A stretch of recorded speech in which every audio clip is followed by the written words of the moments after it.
Écoute, Félix, en attendant de tout ce qui se passe dans le monde du sport et de cette victoire officielle du Canadien de Montréal, 4-3, 2 buts en fin de rencontre, juste pour dire qu'on a tenu ça serré. Joel Farabee a obtenu une passe, je fais juste dire ça en passant. Oh, on passe, Joel Farabee?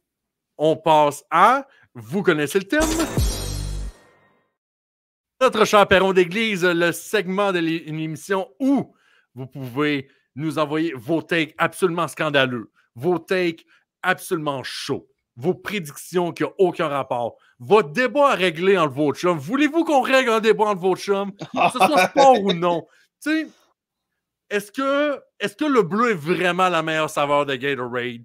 Est-ce que Friends est vraiment aussi bon comme show? Ou, je sais pas, est-ce que les signes astrologiques, c'est vraiment de la bullshit? Non. Vous voulez qu'on règle un débat? Vous nous envoyez ça et on vous lit à le Perron d'Église. Et là, ce qui est le fun, c'est qu'on a un peu fait exprès de ne pas toucher au sujet parce qu'il y avait un commentaire qui était revenu justement par rapport à la NBA de la part de Nicolas Godet qui commente en fait, qui retient juste une chose de ce début de saison dans la NBA. C'est JJ Redick qui fait taire les critiques avec les Lakers de Los Angeles. Et je comprends. Puis, je pense que, tu sais, on savait tous que ce gars-là avait comme cerveau basketball. Est-ce que ça allait se transposer? Et est-ce que c'est peut-être enfin l'entraîneur qui va enfin comprendre que l'attaque va devoir passer par Anthony Davis, vraiment principalement par Anthony Davis, pas LeBron James et Anthony Davis. Anthony Davis en solo. C'est peut-être ça qu'on risque peut-être de voir avec JJ Redick du côté des Lakers. Puis écoute, JJ Redick, on en a parlé sur ce show-là quand c'est arrivé au mois de juin, si je ne me trompe pas, c'était au mois de juin.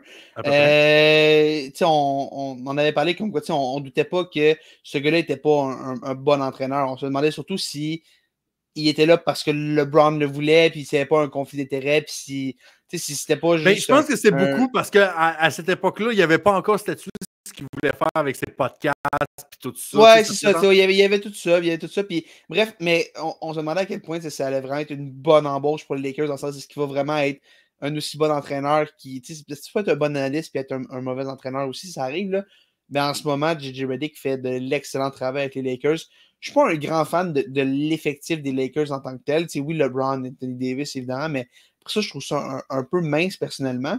Mais en ce moment, il fait de l'excellent travail avec ce groupe-là. On sent que ces schémas de jeu sont tellement plus dynamiques que ça l'était dans les dernières années. Et tu l'as dit, la grosse différence, c'est qu'on utilise Anthony Davis tellement plus offensivement. L'attaque passe par lui, puis ça rapporte. En ce moment, Anthony Davis mène la ligue pour les points par match, il en marque 34. C'est un échantillon extrêmement mince. Mais c'est quand même, ça démontre à quel point on passe par Anthony Davis, puis on y regarde ces responsabilités-là. La question maintenant, est-ce qu'Anthony Davis va être capable de jouer assez de matchs? La fameuse question à 100 000 $ qui revient à tous les Mais écoute, mes gars, je vais y aller avec une petite prédiction. Okay? Je me mouille un peu ici.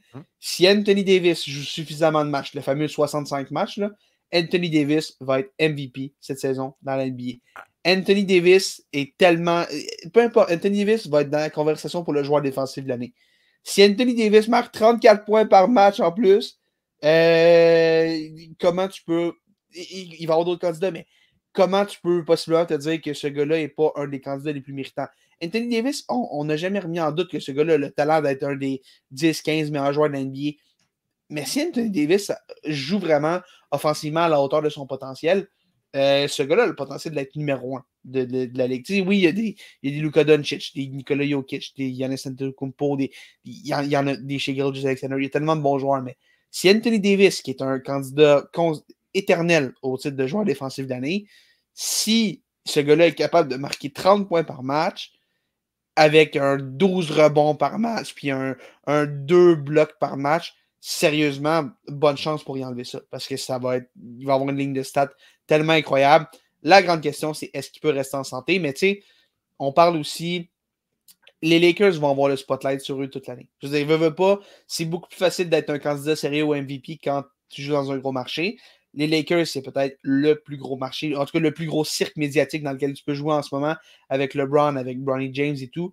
C'est sûr qu'il va y avoir... Veut pas, Anthony Davis va être sous les projecteurs aussi pour cette raison-là.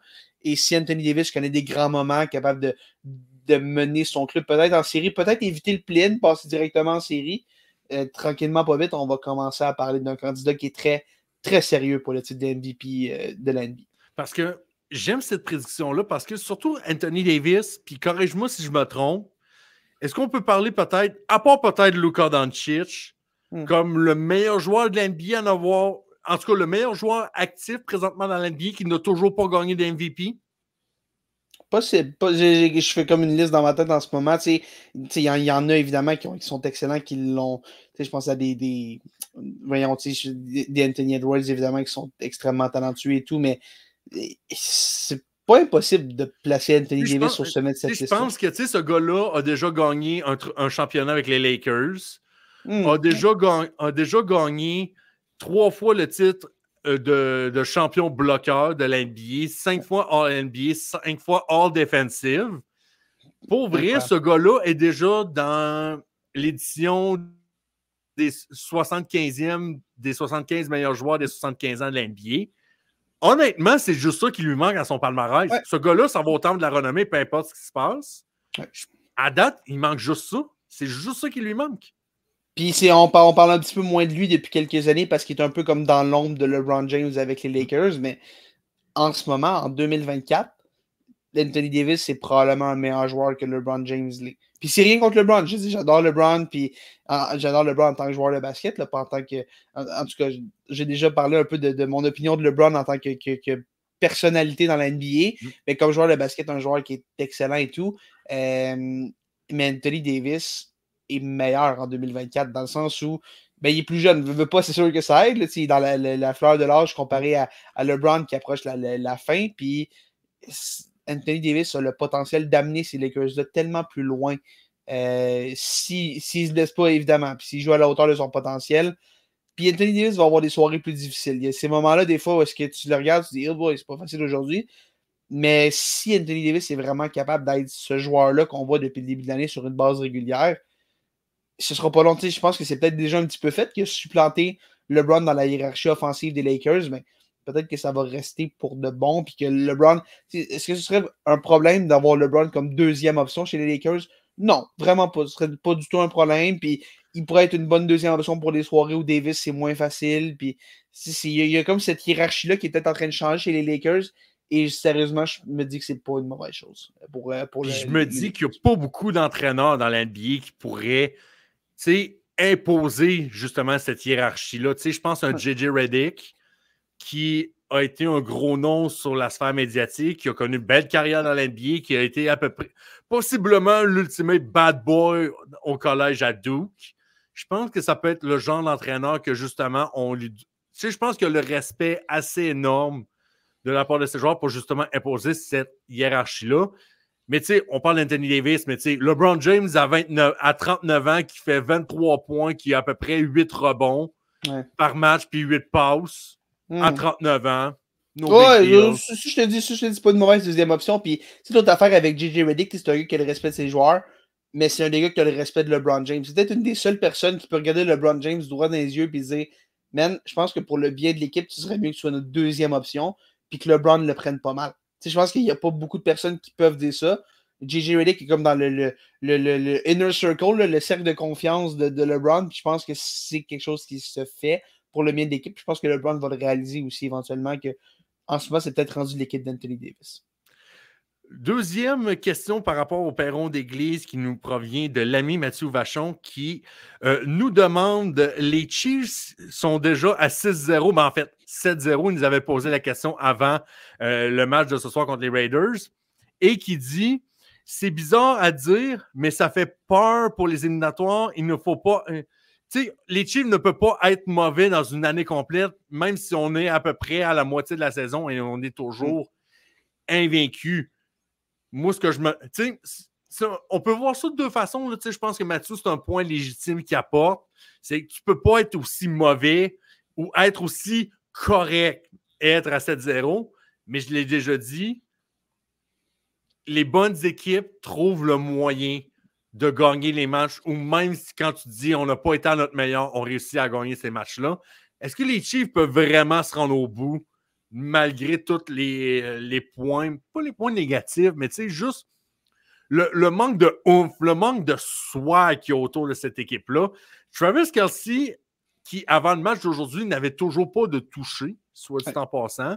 Patrick Mahomes, qui a connu encore, sans dire un mauvais match, là, il n'a jamais connu vraiment de mauvais match depuis le début de la saison, mais on peut... Ceux qui défendent de dire qu'en ce moment, cette saison, c'est le meilleur carrière de la NFL, pour vrai, je me demande comment vous faites encore pour avoir un peu, puis de comment vous défendez un peu ce statut-là. 27 en 38, 262 verges, 2 passes de toucher, une interception. OK, Kareem Hunt qui va devenir la nouvelle bullshit des Chiefs, que c'est un ancien qui va redevenir, qui va avoir l'air de 2017, ou ce qui va être absolument incroyable. Et évidemment, Travis Kelce en National Titans Day marque son premier toucher de la saison. Mais traditionnel bullshit des Chiefs, semaine après semaine. Mais écoute, en ce moment, et encore une fois, j'ai oublié un point. Et encore une victoire par une possession, encore une fois. Mais tu sais, tu regardes ça, puis en ce moment, j'ai envie de dire que les Chiefs sont 7-0 en dépit de Patrick Mahomes, dans le sens où Mahomes mène la ligue pour les interceptions en ce moment. Je veux dire, on en parle un petit peu moins, mais Mahomes mène la ligue pour les interceptions. Des Will Levis, tous ces gars-là qui lancent beaucoup d'interceptions dans votre tête, là, ben, il y en a quand même moins que Patrick Mahomes. Bon, Levis, c'est peut-être parce qu'il n'a pas joué dans les dernières semaines, mais bref, on va... Écoute, Mahomes, dans ce moment... Je vais aller voir c'est qui les autres derrière lui pendant... Je pense que Levis est encore deuxième. Mais bref, tout ça pour dire que Mahomes, en ce moment, ne joue pas du grand football. Mais tu sais, Mathieu, tu l'as dit, c'est difficile de penser que Mahomes va rester à ce niveau-là toute la saison. Patrick Mahomes va atteindre une nouvelle vitesse en série quand ça va être vraiment important. Les Chiefs, en ce moment, là, la saison régulière, c'est juste un petit réchauffement pour les séries. On sait qu'on s'en va en série. Puis à 7-0, c'est déjà pas mal dans la poche. As-tu idée à quel point il faudrait qu'on implose de façon spectaculaire pour que les Chiefs ne soient pas en série cette saison? Ça n'arrivera pas. Les Chiefs vont être en série. Puis même si Patrick Mahomes n'est pas très bon en ce moment, il n'est pas le Patrick Mahomes qu'on a connu. Mais tu sais, l'an passé aussi, ça ressemblait un petit peu à ça. C'était peut-être un petit peu moins pire, mais en saison régulière, ça n'a pas toujours été facile pour Patrick Mahomes l'an passé. Puis en série, qu'est-ce qui est arrivé? Ben, il s'est juste remis à jouer comme le bon vieux Patrick Mahomes et tout. Non, Patrick Mahomes n'est pas le meilleur carrière de la NFL cette saison, mais en ce moment, est-ce que même avec ce début de saison difficile-là, si tu as le choix de n'importe quelle carrière que tu peux avoir pour gagner un match en ce moment, Pop, viens me faire à croire que Patrick Mahomes n'est toujours pas ton numéro 1 pour aller gagner un match si tu as besoin de carrière. Viens me faire croire ça. Non, je ne suis pas prêt à dire ça. Puis moi, ce que j'aime voir un peu, c'est que je regarde un peu l'année passée du côté des Chiefs. J'essaie de retrouver parce que si je ne me trompe pas, à moins que je dise peut-être une énormité de ce côté-là, c'est on est allé en deuxième vitesse l'année passée quand on est allé visiter les Raiders l'année passée. Ça se peut-tu? C'était avant la fin. Même la fin de la saison régulière était difficile. C'est vraiment en série qu'on a été chercher cette vitesse-là parce que je me suis encore dans les dernières semaines, Travis Kelce qui avait un match épouvantable, une première demi épouvantable, je pense que c'est l'avant-dernière semaine de la saison, qui avait une première demi épouvantable. Là, on sentait qu'il y avait de la frustration chez Kelce. Ah oui, quand il avait gueulé après Andy Reid. Ben, oui. C'était au Super Bowl, mais il y avait un autre cas en première demi pendant la saison régulière. Il n'y avait eu aucune réception et tout, puis on sentait vraiment beaucoup de frustration à ce moment-là.